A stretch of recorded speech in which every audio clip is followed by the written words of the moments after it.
Well, in fact, let's bring you that statement from KPMG. They've responded by saying this. Let's pull that up for you now. And I quote, "Every client is important to us, and the announcement by the Auditor General has come at a time when we are taking significant steps towards building a firm that is in tune with the needs of our country.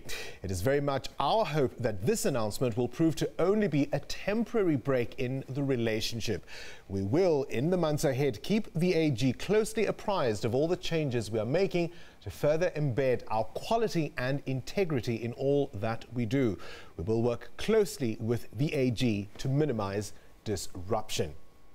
So that is the statement there from KPMG. Let's go now to Francis to get a reaction, I suppose, in terms of how all of this is playing out, particularly with such a sudden drop in auditing and accounting standards in South Africa generally. Over to Francis. Indeed, let's speak to the guardian of those standards, the Independent Regulatory Board for Auditors, and we're joined now by URBA, as it's called, CEO Bernard Agulhas. Mr. Agulhas, thank you for being with us. Firstly, you're already investigating KPMG. Where's that right now? Well, good evening.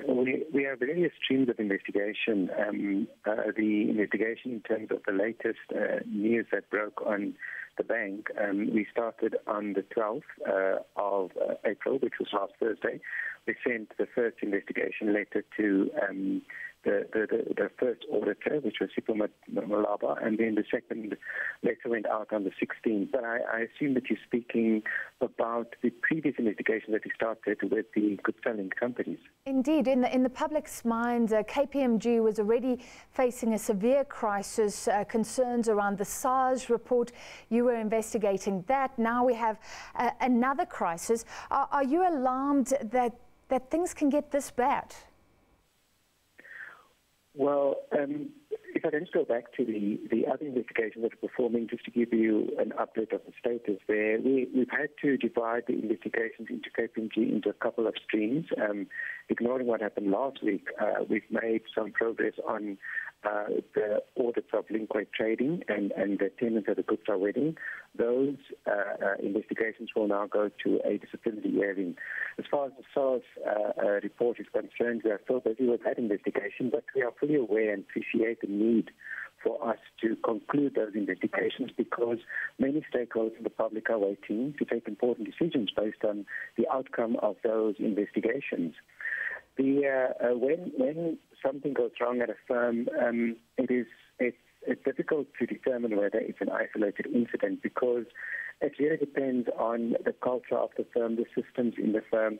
And our concern is always that when we start seeing symptoms of improprieties at a firm, then we don't know how deep that could possibly go. And even if you take out certain individuals out of the system, it doesn't necessarily mean that there isn't a culture that already exists that needs to be addressed. But when these things happen, firms try to put in place measures to remove the uncertainties around the quality of the service that they deliver. But audit firms have to remember that they sell confidence, and when that confidence is broken, then it becomes much, much harder to recover. Firms also have to respond to some of the measures that the RBA as a regulator tries to put in place all the time. We are fully aware of the issues that are facing firms, and we've identified these long in advance. And when we implement measures to help the firms, our first priority is to protect the public, but we're also the custodian of the audit profession, so we also try to help the firms. So when we point out to them that there are independence issues, there are certain issues that they need to respond to.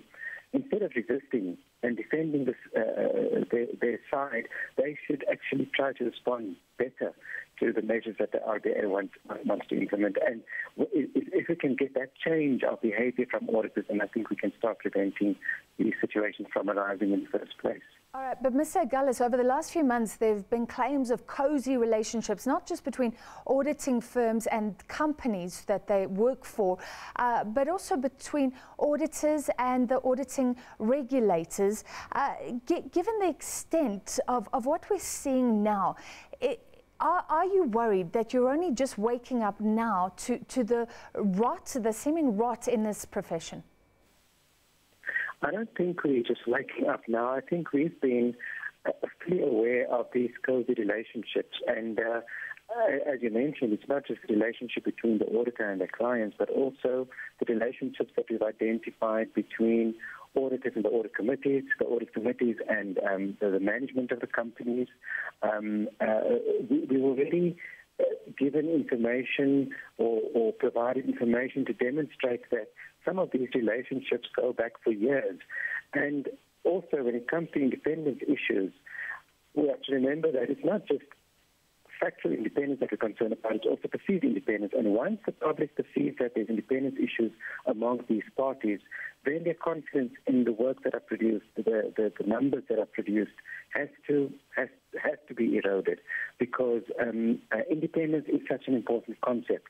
It's not only the technical competence of an auditor that matters, it's the behavior of the auditor as well. And independence, ethical behavior, having a questioning mind, intellectual curiosity, those are the kinds of things that auditors need to address if they are going to instill the confidence in the profession again. All right, I have so many more questions, but we have to leave it there. From the Independent Regulatory Board for Auditors, the CEO Bernard Agulhas.